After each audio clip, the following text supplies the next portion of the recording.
ये कहानी है सीजन 13-14 कोपा डेल रे फाइनल की। ये है रियल मैड्रिड की ओरिजिनल कमबैक स्टोरी। ये सीजन में दोनों ही टीम रियल मैड्रिड और बार्सिलोना ट्रेबल चेस कर रहे थे और दोनों ही टीमों के लिए पॉसिबल भी था, लेकिन कोई भी सीजन बिना अप्स एंड डाउन के ख़त्म हो जाए ऐसा हो नहीं सकता। तो उसी सीज़न दोनों ही टीम ने ला लीगा में मचा के रखा था और इस सीज़न बार्सिलोना ने ब्राज़ील के नए नवेले सितारे नेमार को साइन किया था, जिसके जवाब में रियल मैड्रिड ने ट्रांसफ़र रिकॉर्ड तोड़ के गैरेथ बेल को टॉटनहम से साइन किया था। और इस फाइनल में खेलने के लिए रियल मैड्रिड ने अपने लोकल राइवल्स एटलेटिको मैड्रिड को 5-0 ऑन एग्रीगेट हरा के अपनी पोजीशन पक्की करी थी फाइनल में। और यहीं बार्सिलोना ने रियल सोसिएदाद को 3-1 के एग्रीगेट से हरा के अपनी जगह पक्की करी। इस फाइनल का वेन्यू था वेलेंसिया का होम ग्राउंड मेस्टेला, जबकि ये स्टेडियम दिख नहीं रहा था कि वेलेंसिया का होम ग्राउंड है, क्योंकि जैसे ही टीम में आई, जैसे ही मैच स्टार्ट हुआ, पूरा ही स्टेडियम वाइट था। जैसे अगर किसी को याद हो बार्सिलोना फ्रैंकफर्ट का जो मैच है जिसमें पूरा कैंप ना वाइट था, सेम वही सिचुएशन उस स्टेडियम में उस दिन थी। और इस फाइनल में सबसे बड़ी बात ये थी कि रियल मैड्रिड के star Cristiano Ronaldo was unfit और मेडिकली आउट थे वो उस गेम में, क्योंकि वो इंजरी थी। तो इस गेम में क्रिस्टियानो रोनाल्डो नहीं खेल रहे थे, बल्कि वहीं बार्सिलोना अपनी बेस्ट लाइनअप उतारने के चक्कर में थी। जिस तरीके के अगर हम देखें आजकल, जैसे हालैंड को साइन करने के पहले मैनचेस्टर सिटी एक मिडफील्डर को स्ट्राइकर खिलाती थी विद विंगर्स, उसी तरह ये पहले बार्सिलोना की स्टाइल हुआ करती थी। जब उनके पास एक स्ट्राइकर नहीं हुआ करता था तो एक विंग पे मेसी, एक विंग में नेमार और स्ट्राइकर्स सेस फैब्रिगास को खिलाया गया था। जबकि मिडफील्डर में थे the legendary trio Iniesta, Xavi, Sergio Busquets, और उनके गोलकीपर थे पिंटो। अगर किसी को याद नहीं हो, बार्सिलोना के सेकंड चॉइस गोलकीपर हुआ करते थे Pinto, who is now a DJ. लेकिन एक टाइम पे वो एक स्टाइल आइकन हुआ करते थे, क्योंकि उनकी इतनी लंबी चोटी हुआ करती थी। अगर आप ये आपकी से चोटी हुआ तो इतनी लंबी आपकी चोटी हुआ करती थी उनकी। तो he was that goalkeeper of that era, of that style. और उनके डिफेंस में थे Jordi alba, Mascherano, Danny Alves, और एक जैसे कि आज हम कोबार्सी की बात करते हैं, एक नया प्रॉस्पेक्ट, एक नया सेंटर बैक है, तब एक नया प्रॉस्पेक्ट निकाला था बार्सिलोना अपनी एकेडमी से, जिसका नाम था मार्क बात्रा।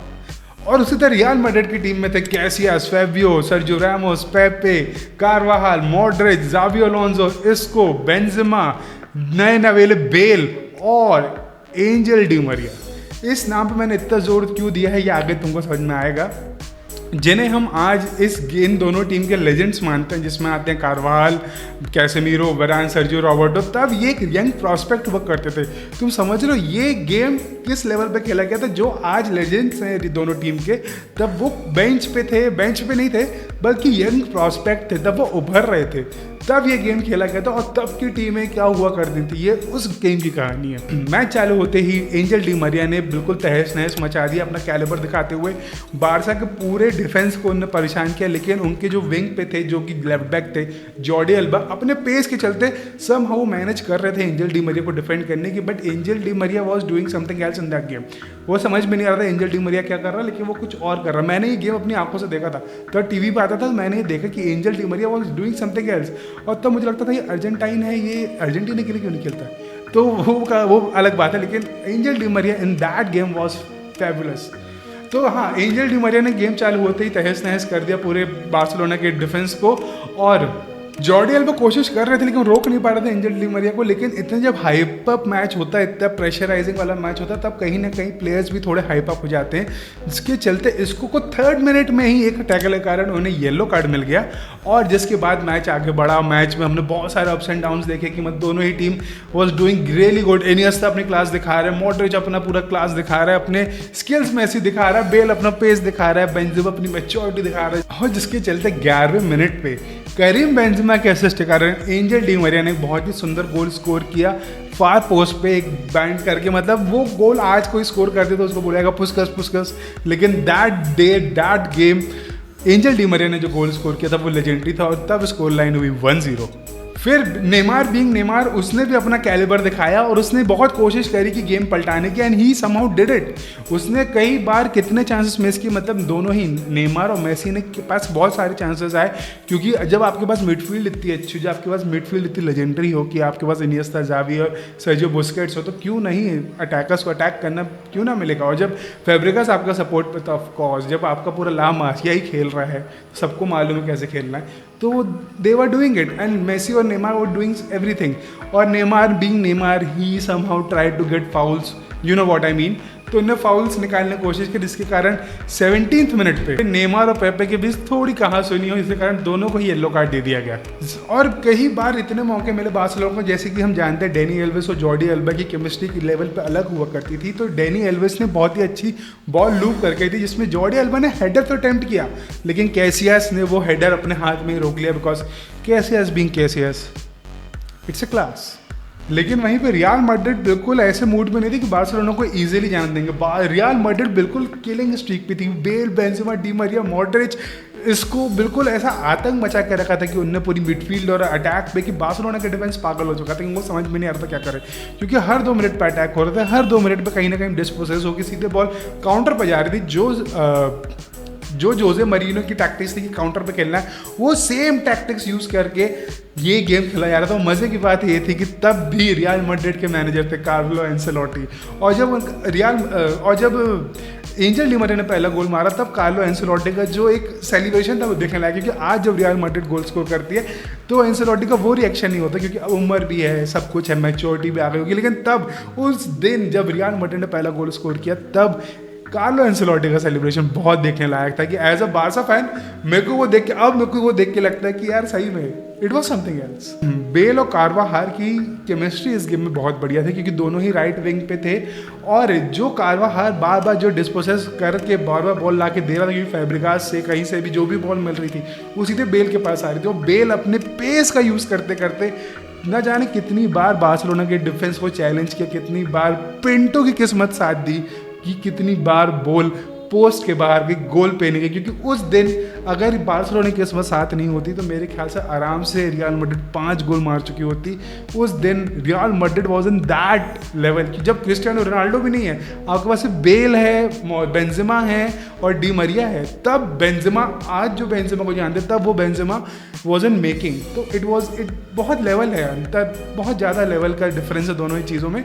लेकिन तब बेंजेमा वाज इन मेकिंग, तब वो इन कास्टिंग कि अब बेंजेमा, इसके बाद बेंजेमा बनेगा, तब वो था बेंजेमा। लेकिन he was still the number 9 of Real Madrid. He was doing everything he can and he was doing everything to disturb the Barcelona defence, और somehow they were able to do it. और एक El Clasico बिना लड़ाई झगड़े के खत्म हो जाता, ऐसा हो नहीं सकता। न जाने कितनी बहसें हुई हैं, कितने रफ टैकल हुए हैं, कितने ही बार आर्ग्यूमेंट हुए, लेकिन referee being referee he had this composer. उसने बहुत ही सिलेक्टिव येलो कार्ड निकाले, उसमें उस गेम में रेड कार्ड नहीं मिला, जो कि एल क्लासिको की पहचान है कि एक आध रेड कार्ड या तो पेपे या तो रैमोस या तो किसी भी बार्सिलोना प्लेयर को मिलता ही है। वो इस गेम में नहीं हुआ, सिर्फ येलो कार्ड शो किए गए, और वो भी बहुत लिमिटेड टाइम के लिए, लिमिटेड लोगों के लिए। 17वें मिनट पे नेमार और पेपे की जो बहस हुई थी उसमें उन दोनों को रेड येलो कार्ड मिला था। आगे जोश में चल के मार्क बात्रा को भी एक बॉल मिलती है रियल मैड्रिड के डी के पास, जिसमें वो अटेम्प्ट करते हैं सीधे गोल पे, और सीधे मतलब it was a very easy for Casillas to stop that ball, जिसके चलते बार्सिलोना को कॉर्नर तो नहीं मिलता है, लेकिन गोल किक में बिल्कुल ही तुरंत रियल मैड्रिड काउंटर करती है, जिसमें सीधे डी मरिया के पास बॉल आती है, डी मरिया बेंजेमा को डालते हैं और बेंजेमा सीधे नियर पोस्ट पर अटेम्प्ट करते हैं। लेकिन बेंजेमा के अटेम्प्ट के बाद रियल मैड्रिड को कॉर्नर मिलता है और गैरेथ बेल समहाउ उस कॉर्नर को कन्वर्ट भी कर देते हैं। लेकिन पिंटो रेफरी के पास कंप्लेंट करना चाहते हैं कि ऐसे नहीं हो सकता, ये तो गड़बड़ है, ये वो। तब रेफरी उनको समझाते हैं कि मैंने गोल किक दिया है, गोल नहीं दिया है, और तब पिंटो थोड़े शांत होकर गोल किक लेते हैं। इसके बाद बार्सिलोना का अटैक करते हैं, जब जाके बार्सिलोना को एक कॉर्नर मिलता है, और बार्सिलोना को उस कॉर्नर को कन्वर्ट करने की बहुत बड़ी जिम्मेदारी होती है सारे डिफेंडर्स पे, सारे मिडफील्डर्स पे, क्योंकि Barcelona was never that good in a set pieces. लेकिन मेसी वो कॉर्नर किक लेते हैं और मार्क बात्रा एल पे बहुत ही सुंदर हेडर मारते हैं, जो कि कैसियास का किसी भी गोलकीपर से नहीं रोक सकता था, क्योंकि it was a fabulous header. और उस गोल से बार्सिलोना और रियल मैड्रिड फिर से इक्वलाइज हो जाते हैं। स्कोर लाइन होती है बार्सिलोना 1 रियल मैड्रिड 1। फिर से बार्सिलोना में जान डाल दी कि match is still not over, और तब फिर से मैच आगे बढ़ा 1-1 की स्कोर लाइन पे। और उसके बाद रियल मैड्रिड के अटैक का कोई जवाब नहीं था बार्सिलोना का, क्योंकि जब दोनों ही विंग्स आपके पास इतने पेसी विंगर्स हो आपके अपोजिट में, आपके पास जितने भी अच्छे विंगर्स हो या फिर डिफेंडर्स हो, जब तक वो ट्रैक बैक नहीं करते, यू कांट डिफेंड इट।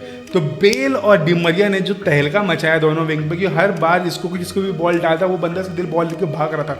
तो डेनी एल्वेस और Jordi Alba somehow they were able to stop them with the help of the centre backs, but still it was not so easy to stop them, क्योंकि सीधे ही ball उनको मिल रही थी, सीधे भाग के वो डिस्पोजेस नहीं हो रहे थे, सीधे गोल पर अटेम्प्ट करे, तो न जाने कितनी बार पिंटो ने ये गोल रोकने की कोशिश करी है, लेकिन गोल नहीं हुआ अभी तक।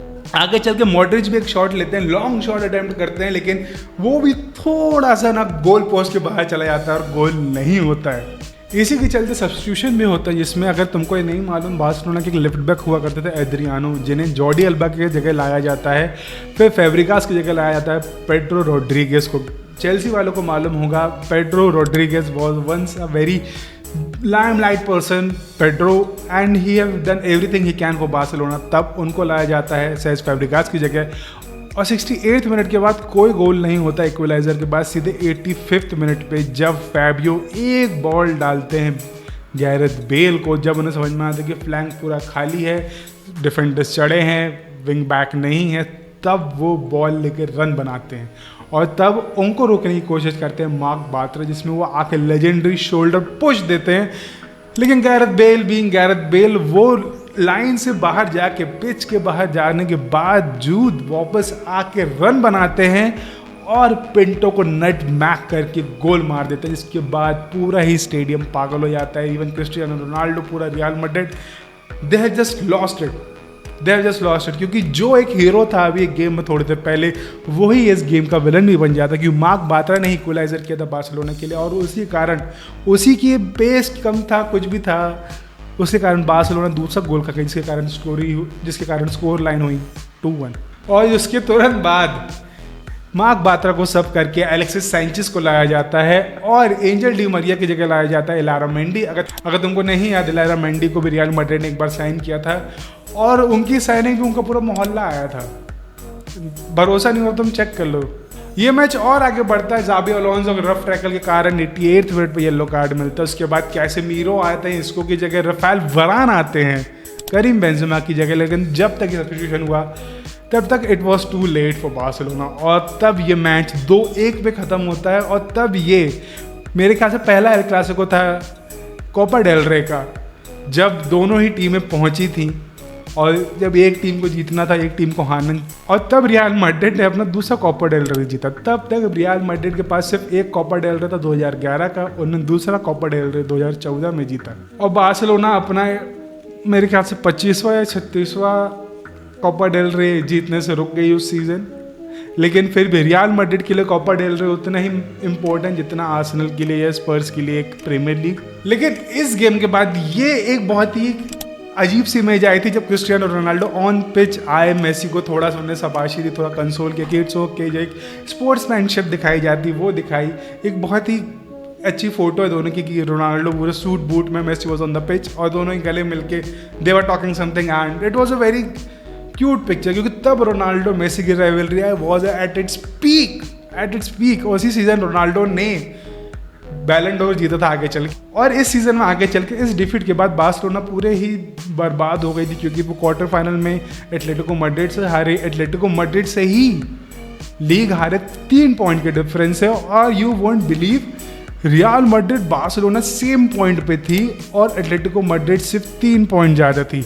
बार्सिलोना रियल मैड्रिड 87 पॉइंट पे थे दोनों, Atletico Madrid was at 90 points, सिर्फ 90 पॉइंट्स। अगर बार्सिलोना अपने पहले के 2 मैचेस ड्रॉ नहीं खेलती तो बार्सिलोना उस साल ला लीगा जीत सकती थी, लेकिन बार्सिलोना ने वो भी हाथ से गंवा दिया, चैंपियंस लीग भी हाथ से गंवा दी और कोपा डेल रे तो जा ही चुका था। लेकिन इसमें दोनों जो 87 पॉइंट्स है, इसमें सबसे इंटरेस्टिंग बात यह है कि सिर्फ इन दोनों टीम को जो डिफर कर रहा था वो था गोल डिफरेंस, और दोनों ही टीमों को ज़्यादा गोल डिफरेंस भी नहीं था, सिर्फ 1 गोल का डिफरेंस था, क्योंकि बार्सिलोना ने स्कोर किए थे 100 गोल्स, 33 कंसीड किए थे, लेकिन रियल मैड्रिड ने स्कोर किए थे 104 गोल्स और लेकिन उन्होंने 38 गोल कंसीड किए थे। अब विनिंग देख लो, ड्रॉ देख लो, लूज देख लो, सब everything was identical. Barcelona 27 game जीते थे, 6 ड्रॉ थे, 5 losses, and same goes with Real Madrid 27 wins, 6 draw and 5 losses. मतलब ये अगर तुम ये टेबल देखोगे ना, तुमको लगेगा नहीं कि हाउ इज इट पॉसिबल। और एटलेटिको ने सिर्फ 4 गेम हारे, जिसके कारण उनको एक जो गेम की लीड थी वो उनको उस सीज़न ला लीगा जितवा दी, जिसमें ला लीगा तो जीत गए एटलेटिको मैड्रिड, कोपा डेल रे रियल मैड्रिड ले गए। आगे जाके सर्जियो रैमोस ने कम बैक करके ला डेसिमा का सपना पूरा किया था रियल मैड्रिड के लिए, और तब ये सीज़न ख़त्म हुआ था, और तब बार्सिलोना का बहुत साल बाद एक ट्रॉफीलेस सीज़न खत्म हुआ, जिसके रिटायलेशन में अगले सीज़न बार्सिलोना ने ट्रेबल उठाया। तुम्हें ये स्टोरी पसंद आई कि नहीं जरूर बताना, कमेंट कर देना, लाइक अगर नहीं किया तो लाइक कर देना, सब्सक्राइब नहीं किया तो सब्सक्राइब कर देना, and see you all in the Copa del final.